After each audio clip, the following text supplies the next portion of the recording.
From the city of Peaky Blinders, Birmingham, England, I would like to introduce you to Paddy Danda. As the world becomes more automated and the robots take over, it's imperative that we build the right human skills for the future. So pull up a chair, grab a samosa or two, and make yourself very uncomfortable. Hey folks, thank you for joining us for another episode of the Superpower School podcast. I'm your host, Paddy Danda, and today I have my awesome co-host with me again, Vera Mehth. How are you doing? Hey Paddy, yeah, I'm good, thank you. It's early morning, but I'm awake, and like I said to you before, I'm glad I got out of bed in time for this. How are you doing, Paddy? I'm good. I feel refreshed because I've just been on holiday and it was really nice just to spend some time with the family. I try to switch off from social media and everything. And I think you sometimes need to do that, don't you? Just to give your kids and the family that presence and that dedication. So yeah, it's been good. Yeah, sounds good. It's good to have a refresh and stop and think about other things rather than the monotonous work. Yeah. Yeah. And what have been some of your dilemmas recently, Vera? Because I love hearing about your dilemmas. The latest dilemma has been thinking about my future. So a coach that I know set me the challenge to envision, where do I see my life in the next 5 years? And what started off as a small exercise has really got me thinking about, oh my goodness, what do I want to do? I've got to change. I don't want to stay doing the same thing forever. So I've been in deep thought, very deep thought. Well, I think we have someone that might be able to help you today, Vera. So without further ado, I want to welcome our guest, Dr. Kamel Hothi, who's OBE ranked in the top 100 most influential Black, Asian and minority ethnic leaders in the UK. She was awarded an OBE back in 2017, and I can see a picture of her on her website meeting King Charles.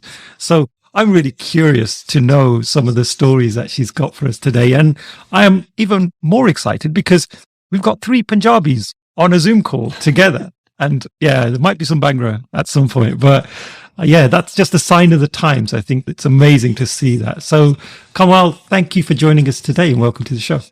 Thank you so much for inviting me, Paddy. Really looking forward to this conversation. Oh, and I know you've been jet setting recently. Do you want to tell us where you've been? Yeah, so the first one was we went to Dubai, and so I was doing some work out there. My son said, Mum, you want to go a bit earlier and stay a few extra days? And that was nice of him. And he said, because they were going, and he goes, can you babysit? So stayed in a week in Dubai and had a lovely time with my 5-year-old and 2-year-old grandsons. So looking after them while my son and daughter-in-law jetted off and doing all sorts of things. From there, came back to London for a couple of days and then flew out to Atlanta, where I was speaking at the audit conference, which was a big audit conference in Atlanta, and trying to pivot their very technical conference to helping them understand their purpose. So that was challenging, but interesting, but so humbled with the reaction that I got. So, and then came back just a few days ago and then had another conference that I was speaking at on Monday. So it's been few travels, so a bit jet lagged. Wow, a busy woman indeed. Well, we appreciate you spending the time with us today.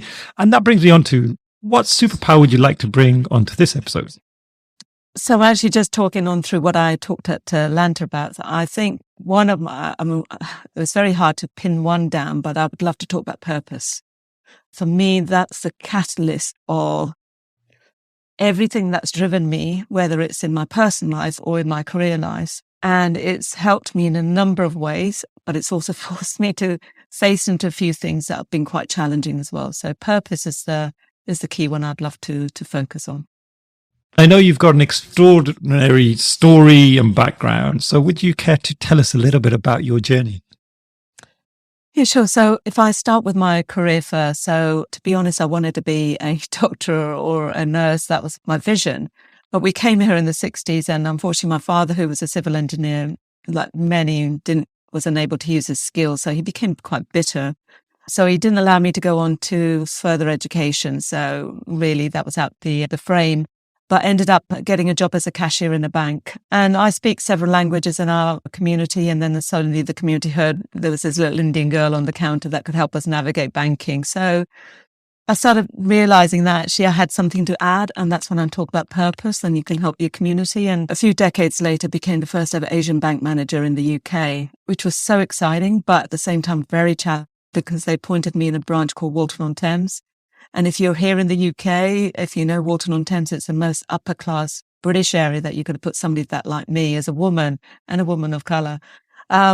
So that was quite an eye-opener and really built what I call my resilience to the way that the customers reacted, those that want to talk to me and want to talk to the male colleague that was there before. But I continued working hard, and from there I started leading about 160 branches over another decade. And then we had a huge merger between two banks. That then just resulted in one computer system to being designed, to our call centers going to India. And we just literally took our eye off the ball, which was our customers, and the complaints started going through the roof.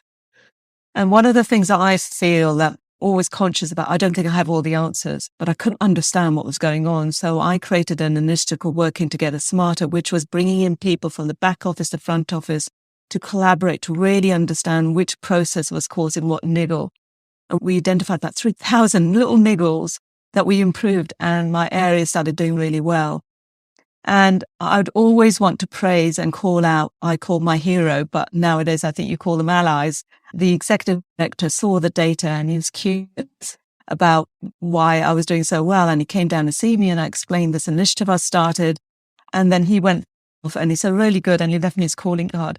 About 6 months later, the merger really bit. My area got cut up and unfortunately my role disappeared. And you can imagine how disappointed I was feeling. And they were offering me jobs that I didn't really want to do. And then I came across Paul's car, gave him a call and I said, look, Paul, they're redundant.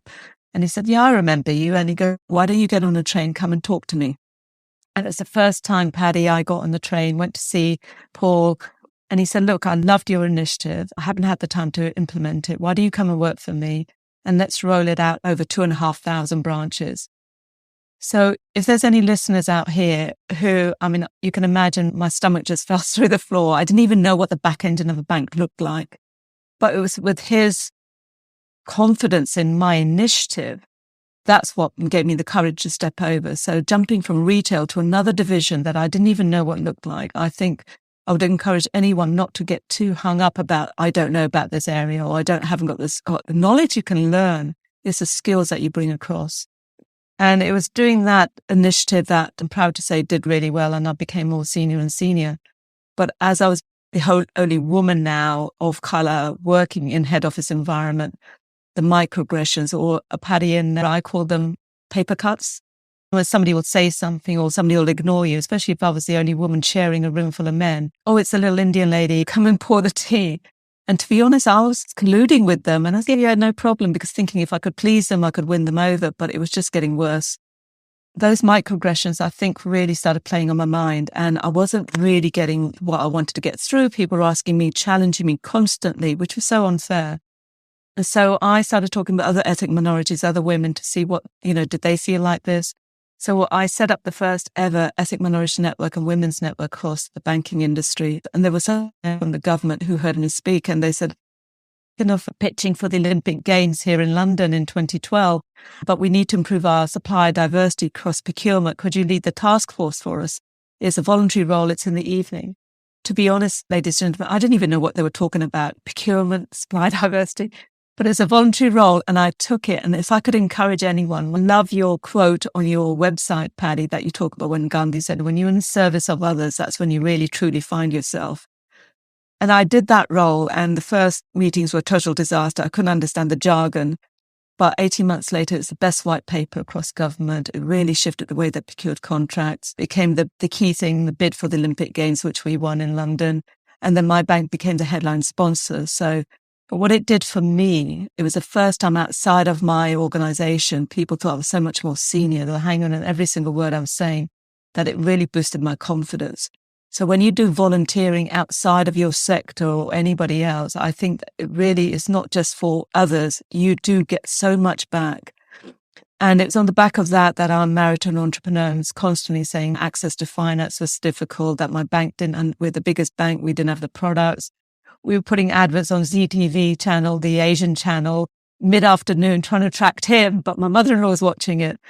And so I started exploring, and And once again, when I talk about inclusion and diversity, I also, what's in it for them? The bank's not a charity. Why would they want to be interested in looking at the Asian community? And then I saw the sectors that the community was growing in, and they were the same sectors that the bank wanted to explore. So I shared this idea with my mentor. Again, Arif, he didn't steal my idea. He said, look, I think you've got something here. Why don't you present it in front of the chairman and the CEO? And again, sometimes a door opens and I was so nervous. And he goes, I'll coach you. You've got 20 minutes.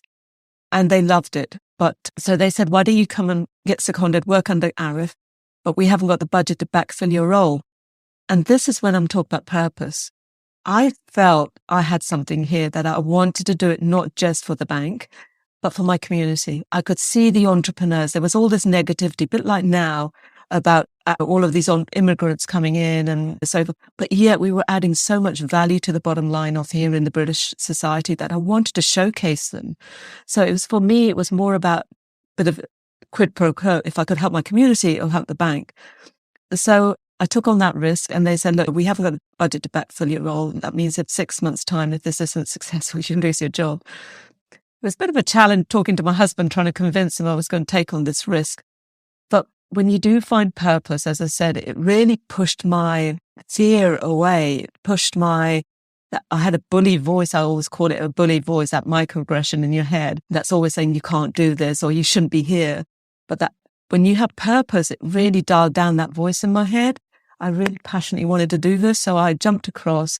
So I designed products. I'm not a product designer. I worked with the marketing team, pulled all of these marketing budgets in. We designed the Asian Jewel Awards. We designed the Asian Women of Achievement Awards. But more importantly, I trained up to 500 of our execs on how to network in our community so that they knew how to talk to the elders of our community, had a network floor of 1,000 entrepreneurs in an award ceremony. And I'm proud to say, slowly, we started really winning new business.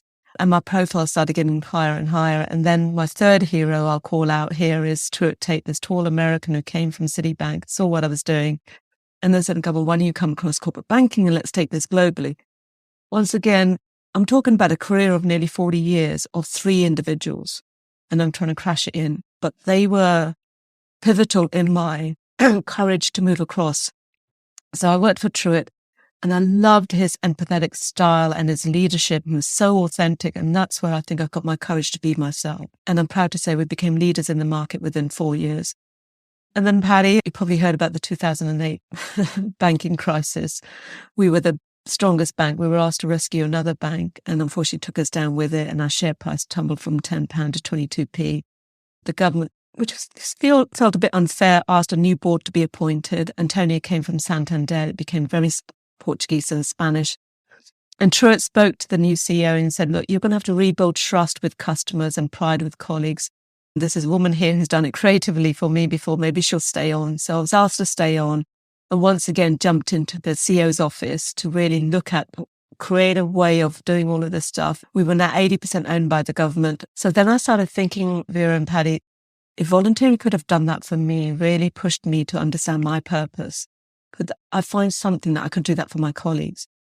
So I started partnering up with 3 universities to look at the halo effect of volunteering. And I'm proud to say that I could measure that people were coming back much more agile thinking, much more creative, much more loyal to the boss who allowed them to go in the first place. So I took on Mental Health UK, I took Alzheimer Society. We don't even have a name for dementia in our Asian community. So once again, I was trying to pivot and see what else we could do. And I'm proud to say over the 6 years, I turned the bank around with the help of Antonio and we paid the government back. In 2017, I did get an OBE by King Charles for all the work I was doing on culture. So now, and then Her Majesty came to me and said, could you set up, she wanted me to look after a Commonwealth Trust Fund, which is across 54 countries on social change of youth. So I've been involved with her foundation and is working very closely with Prince Harry on that to really push the boundaries, especially in the Asian community about Alzheimer's and dementia. So I've been a spokesperson for them there. And then Lloyds of London, the insurance market, asked me to sit on the ESG committee to look at culture and climate change across the insurance sector. And then finally, I met a young man called Gyan Power about 3 months after I retired. And he set up TLC Lions, which is a company where we go into corporates to look at inclusion, well-being and talent development. So I coach on how to tell stories, but I also give strategic advice to these corporates on those parameters that have been around for ages. And I'm proud to say we're supporting about 300 companies on that front. So that's what I do at the moment and love what I do. So hopefully that helps. Wow. I think that's why I let you do your own introduction, Kamel, because there's so much there. That could be that 10 episodes that we could unpick just there. I worked in banking for about 6 years for Deutsche Bank. And I think a lot of the work that I was doing, I almost take it for granted that, hey, women have always had these opportunities. Most of my bosses in banking were women, and the diversity of our office was amazing. Yet, when you went into that industry, it must have been very different. I'm going to hand over to Vera now because I've talked a lot and I know she's been itching to ask you lots of questions. So Vera, over to you. Hi folks, sorry for the quick interruption, but before we continue with this awesome episode, I have a huge favor to ask. If you're enjoying these conversations and you're finding it's giving you value in your daily challenges, then I'd be extremely grateful if you could leave a short review and subscribe to whichever platform you're either watching or listening to this episode on. That's it. Let's get back into the episode. Thank you, Paddy. Yeah, it was really striking to hear about your career journey, Kamel. It's more than just a career journey. It's like you've become this powerful change agent, not just for the industry, but more than that for community as well. And it's actually through some colleague friends at my work who are heading up the women's events who let me know about you and your career. And also, I think what caught my attention is how you broke free of like this mold that been put on you, that an expectation. And I know from a similar cultural background that it can weigh quite heavy on you. And I wasn't even aware of a lot of this. And I have to say, it's only within the last couple of years that I realized I've just accepted all these really limiting beliefs about myself and what I should be doing. Yeah, so it's a selfish question for me, but I think it'll help others as well. I'm just wondering if we can go deeper into how you broke free of those kind of norms or expectations. Thank you, Vera, because that's where I really like to talk about, because I painted this picture, which is, remember, a career spanning over 42 years. It's not long, well, actually longer than that now. However, behind the scenes, I was born in India, came here in the 60s, faced a lot of the racism that happened in the Enoch Powell's era. We're Sikhs, like Paddy, you've said, and my brothers wore turbans and my father did. And they had to, then Dad took them to cut their hair and cut his own hair in order to integrate. And he became really bitter because he couldn't use, he built one of the biggest dams in India, and Bakra Dam, and was recognized by Prime Minister Nehru. And so when Britain called to the Commonwealth, come to Britain, my dad was a very proud man and thought, oh, I'm going to build bridges and I'm going to do this and help Britain, but ended up working in a factory where he wasn't really recognized for his skills. So he had a huge chip on his shoulder, which played out the way that he parented us. And I was the youngest of 6. So I was controlled very tightly by my brothers and everybody else in the household. Being here at 6, I've gone through the education system. But he wouldn't let me go into college. And so ended up, as I said, Vera, as a cashier. And about 18 months later came home and they were going to see this boy that'd been introduced to them. The first boy that somebody's mentioned. And I just turned 19. And they came back 2 hours later and said, the dad said, look, yeah, he's an accountant, big family. There's so many similarities. They come from a similar background to us back home in Punjab. So I've said yes, and you're getting married in 3 months' time. So when you talk about how did I break those norms, or to be honest, I didn't. And so literally at the age of 19, just turned 19, I had an arranged marriage and I'd never met my husband before, never met the family before. And I know in your generation, it's not so much now arranged marriages, sometimes introductions, or you now do have the kudos to find your own partners. But this was a time when really you trusted your brothers, your family, everything was given to them. But I remember my mum as I was leaving my home, and my mother was a very sweet religious woman who did find it hard to adapt to the society, especially after seeing her son's hair being cut and accepting it all, but she never challenged my father. And she said to me, taking the palm of her hand out, come on, in this palm of your hand. You're taking my honor with you. Made me proud. Now, can you imagine talking to a 19-year-old like that now? And she said, your number one duty is to take care of your in-laws. They're very elderly. Number two is to be a dutiful wife. Don't nag him because he might beat you, might leave you. And if you've got any problems, you never air that laundry outside of the family home. Protect the honor of your family. Those were my pep talks. That was my boundaries. And that's at the age of 19, I landed in here. And it was a very strict household where the men were the superior in everything. And my husband had a pep talk given to him that this girl's been mainly brought up here. Make sure she understands the duties of the daughter-in-law, which is doing the chores. And you and I know that when you're in that sort of environment, in my age generation, there's a real hierarchy of women. So I was at the bottom of this huge pep. And I'm going to share something with you. On our wedding night, my husband got out a family chart to explain to me what the family tree looked like. And this is my uncles, my aunts, my nephews, my nieces. And that's you. Wow, big family. Then he gets another chart out. And this is honest God's truth. And he said, right, in 5 years' time, I expect my first child. Another 5 years' time, I expect my second child. He goes, my job is to get all of us out of poverty. Your job, even if you have to act like a servant, that's how I want you to behave. 19. On your wedding night. That was my memory. And this job, you don't need to work. But it was I did have an ally, my wonderful father-in-law, this elderly gentleman who couldn't read and write, quite elderly, more older than my mother-in-law, took me to one side. He said, Kamel, if you want to carry on working, just don't tell the women what you do. But when you come home, you're going to have to do all the chores and what's expected of you. And if you can balance that, I know that's not the advice I would give to any daughter-in-law of mine now. But at that time, it was what I needed. So for me, Vera, my work was my escapism. It was me getting out of the household and going to work. Yes, at work, it was very male-dominated. Yes, I was facing microaggressions. Yes, in fact, sometimes even racist comments. And I just shared my 40-odd year career, but can you imagine for 20-odd years to become a bank manager? I needed exams for that, and I'd never gone to college.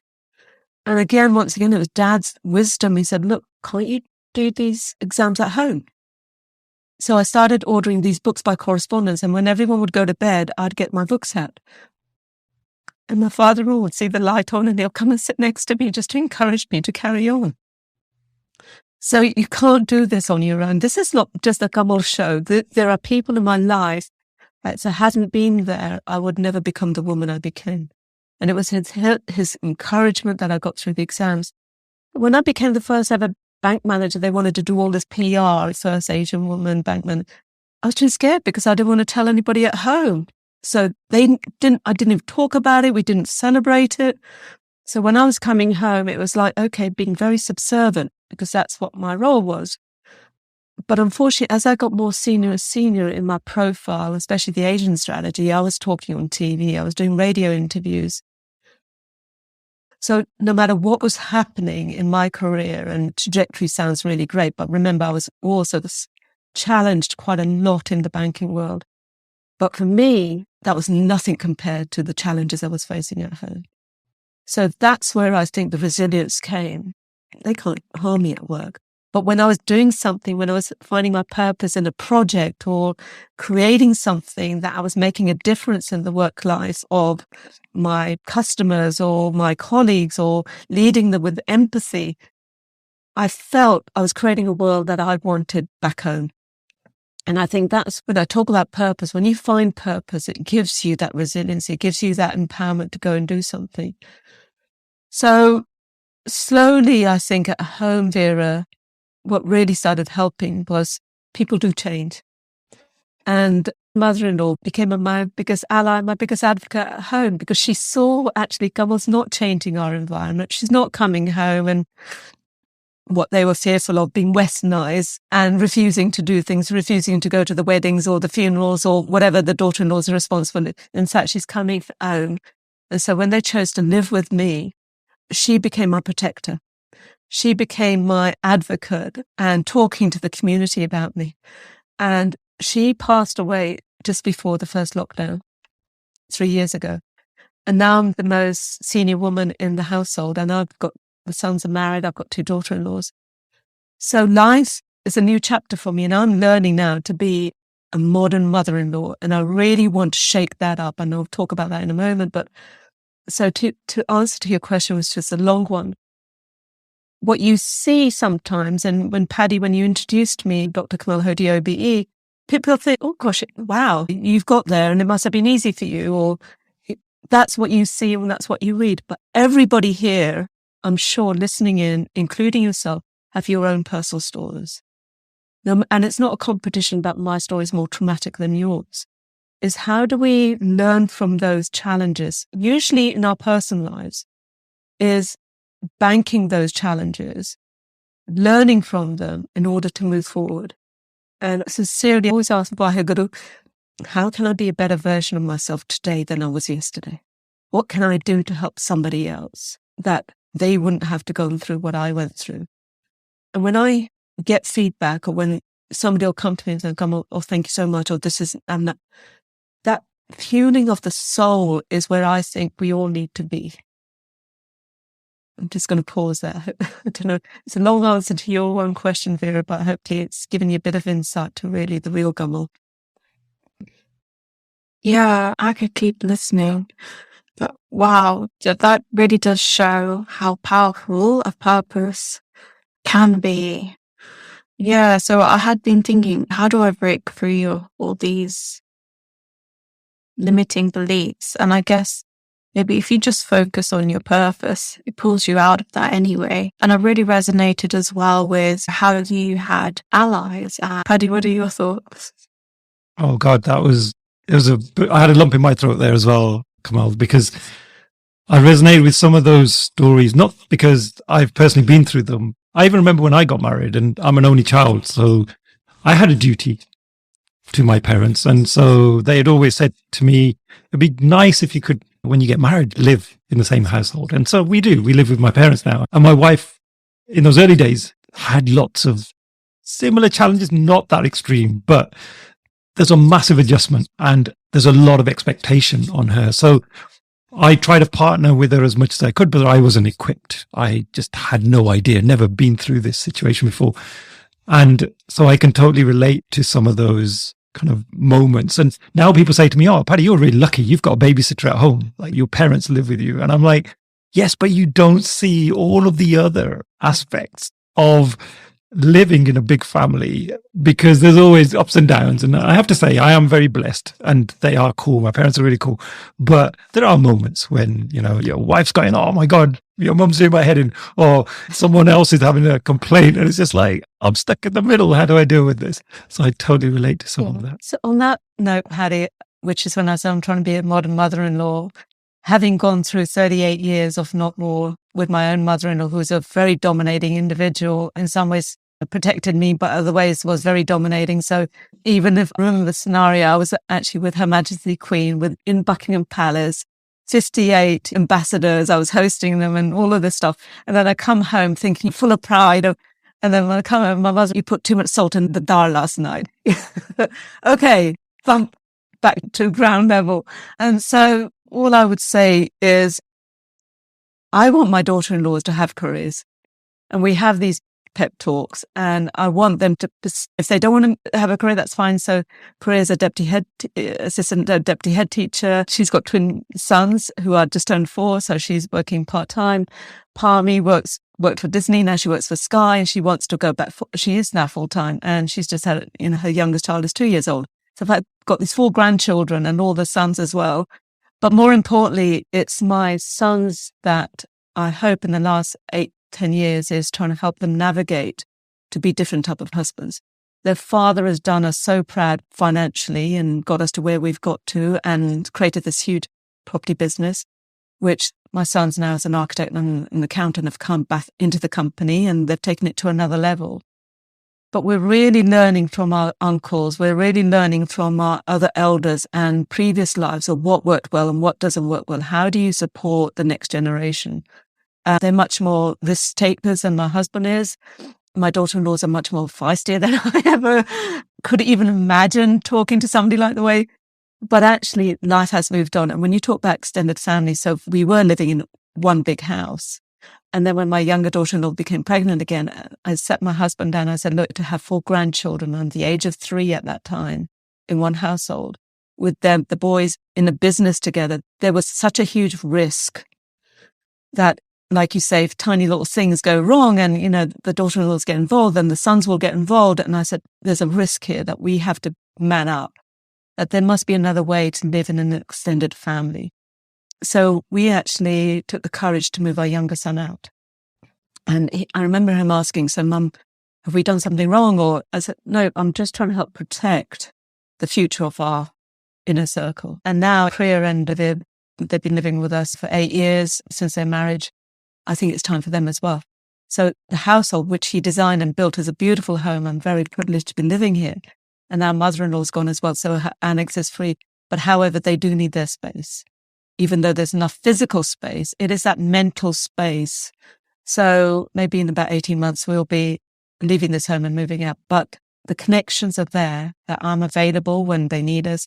And so I said I went to Dubai. This is the first time in 6 years being asked, can you come and babysit full time? Even though we live together. I think my generation, as a mother-in-law, I have to be invited into that. And it's really difficult not to interfere. It's really difficult to say, well, in my olden days, we did this, and this is how you bring up your children. Yes, only if they invite that conversation. And that's really challenging when you're so used to solving problems at work. You just want to jump in and solve when you can see and you know where the car crash is going. Is to hold back. They need to find their own car crashes and then step in. And I must say, Paddy, I have found this transition very difficult without Mum being here now, my mother-in-law not being here now. My own mum died 25 years ago. No elders now that I can turn to for just that counsel and for them to wrap their arms around me. And even though I'm turning 60, I still feel as a child I need somebody to look after me. And when that seniority is gone, you feel really vulnerable. So we always, that curiosity, that purpose hasn't changed. So what's my purpose now as a mother-in-law? What's my purpose as a grandmother? What's the role I play here? What's my purpose as a wife? I've never lived with my husband on his own. I've never lived in a family. I've always lived in big families. So we're thinking about moving out. What would that look like? I've got no idea.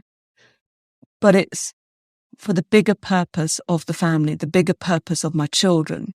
That's giving me the courage to say, this is the right thing to do. It will play out. Have faith in that hope that there will be happiness in these moments as we go along, but to enjoy the moments now, which is not something we've been used to. It's always been 5 years ahead. Vera, what are we doing in 5 years' time? Where are we going to take it? And on that note, on your 5-year plan, yes, those questions your coach asked you, the only thing I would add, we started adding underneath there, or I've added underneath there, is the timelines of all those people that mattered to me. How old will they be in 5 years' time? How old will my grandchildren will be in 5 years' time? Because that then prompts certain questions to move it forward. Wow.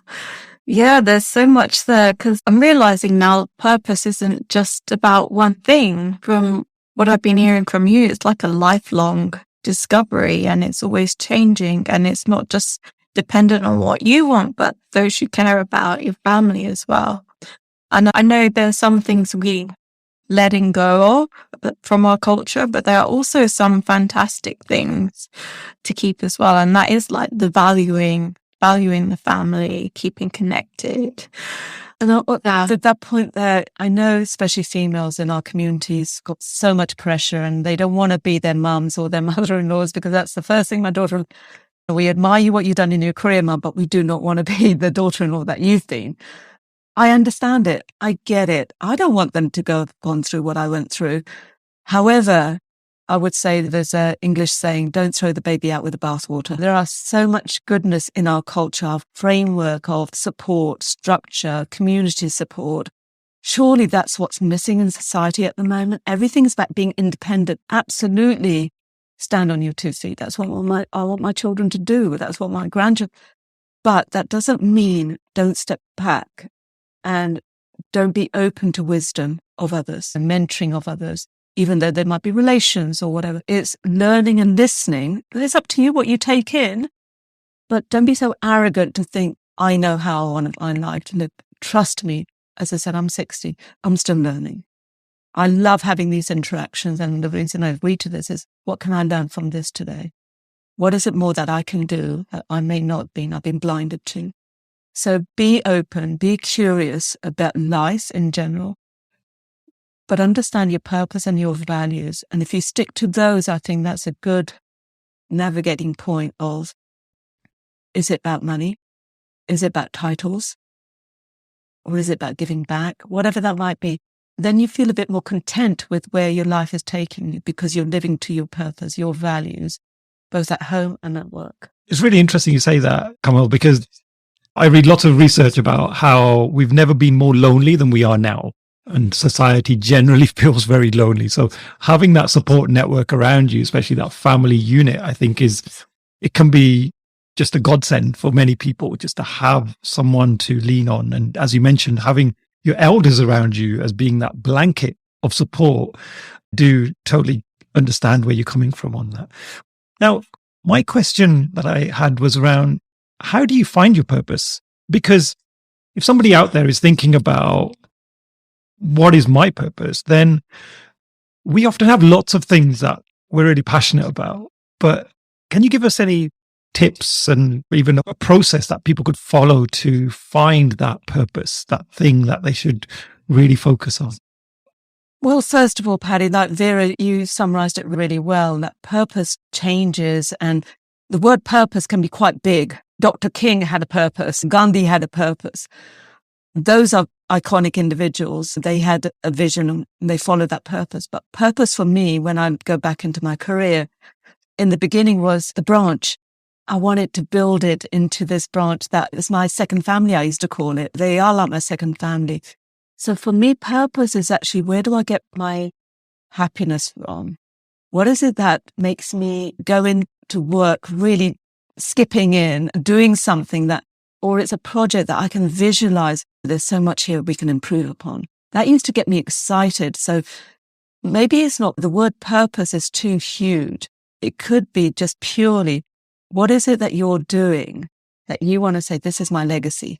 Even if it's just a project, this is the part that I played that improved this, or actually I can visualize this and this is where I want to take it. So purpose for me is that forward thinking of, what is my role in this? What do I want to achieve in this?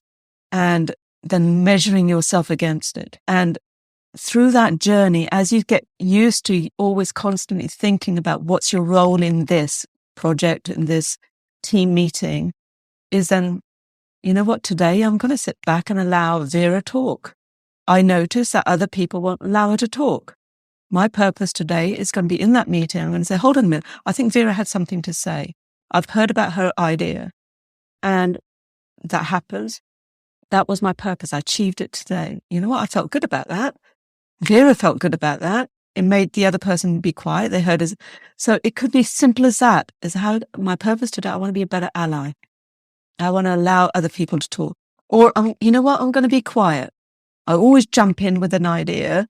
I'm very an extrovert, but I don't allow the small voices in that team to speak up. Today, I'm just going to keep quiet and say, you tell me what you think first.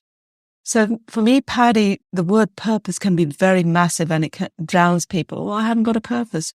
It could be simply as, what do I want to achieve today, week, a month, a year, 5 years? Where do I see myself going? But is it just me, my partner? What do we do collectively? Where do we want to go collectively? In 5 years' time, my grandchildren may say, well, actually, what's the schools nearby? Do we need to move because of the children? So purpose can be driven. Hopefully you get used to asking those questions that are more creative and outside of your narrow thinking, because we get so wrapped up in everyday thoughts.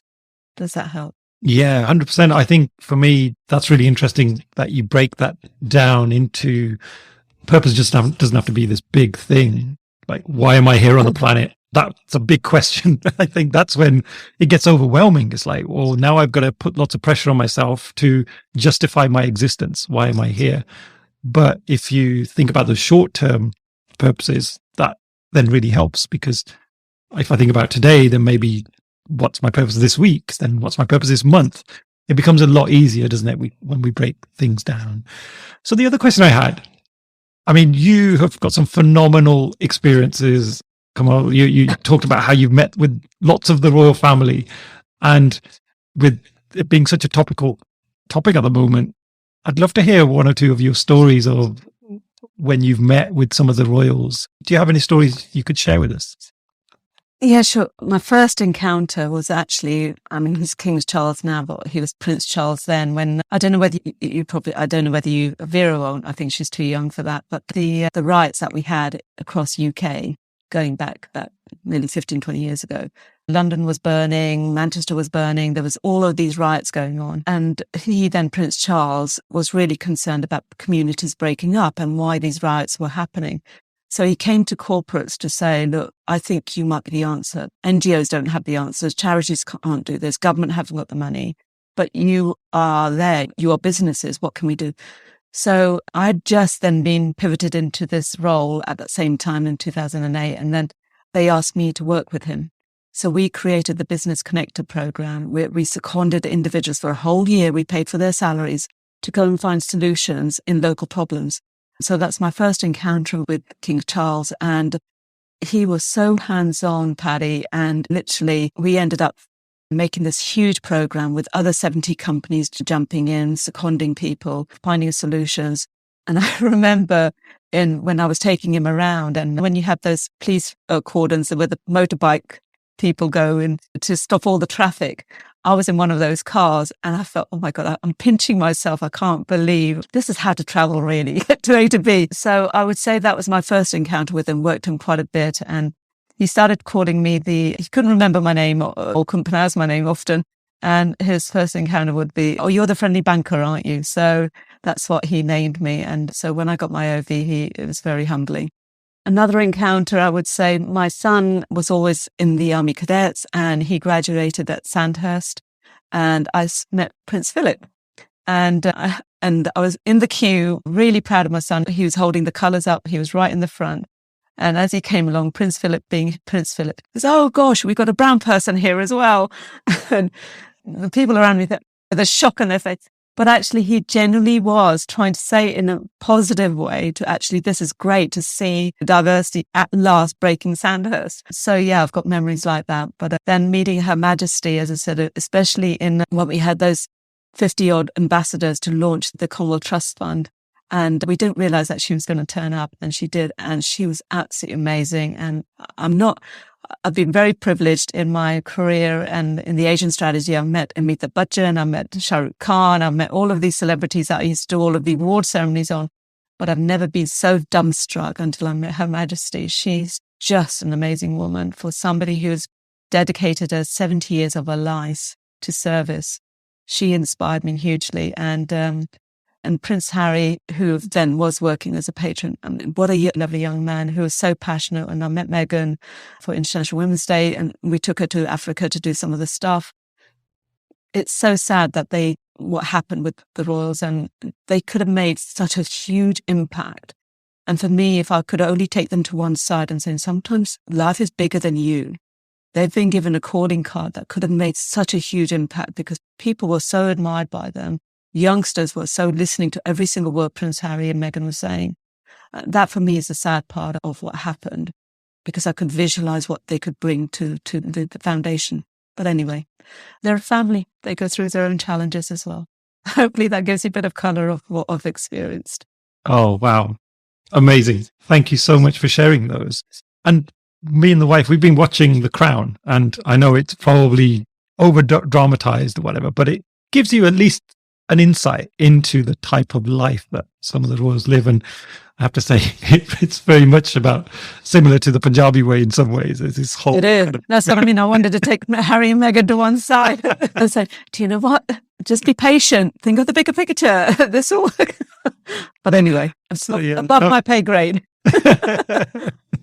But I'm gonna shut up now because this is the end of the show, and Vera knows what I'm gonna do. I'm gonna give her the last word. Over to you, Vera. The last word. Oh, this is tough. I mean, it's so hard to think about the future and predict the future and think about what purpose should I be living out now for the future. So I really do like what you said about taking it one day at a time and letting it grow and evolve and naturally.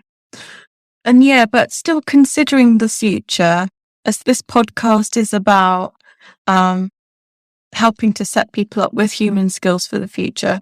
What is one last tip, Kamel, that you would give for people to help prepare them for the future? One of the biggest soft skills I think now that I coach on that I think is missing and has been missing in the corporate world is empathy. Is how do you become an empathetic leader? That you're prepared to share your vulnerability so that wherever you come from, whatever social background you come from, rather than being shameful of it, be proud of it. Because it's that journey that's brought you to this moment that's given you the biggest courage. So empathy, being empathetic to others, to really listen when somebody's talking, I think that is a new skill that really needs to be dialed up in every level, from CEOs down to as a graduate. How can you be empathetic to your colleagues? Because if you show empathy, you'll get it back in holes. People will gravitate to you and say, you know what, Vera's one of those people I can go and have a chat to, because she's always caring, she's always interested in me, and she listens. So I think for me, and that empathy will then fuel curiosity. And if you're curious about somebody, curious about culture, curious about diversity, curious about how something, that then takes away the ego in you, that you may have all the answers, is how you're prepared to listen to other people's viewpoint. And that's when that diversity of thought comes together, that you can come with better solutions to your problems. So empathetic leadership, leading to curiosity, staying curious and putting your egos to one side. Oh, what a lovely way to finish this episode. So Vera and Kamel, thank you so much for spending these moments with us and sharing your insights. I've thoroughly enjoyed this. This has to be one of my most favorite episodes. I'm going to say it.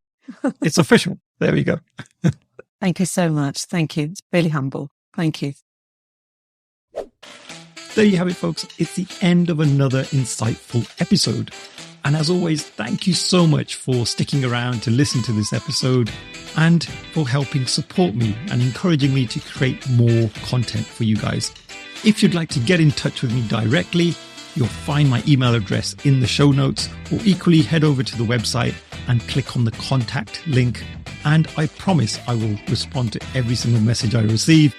I'm always looking for your feedback. So if you'd like me to change things up or improve things, I would love your opinions. If there are topics that you would like us to do future episodes on, or there are other great speakers that you are aware of, then please do mention them and we'll see if we can make it happen. Thank you once again.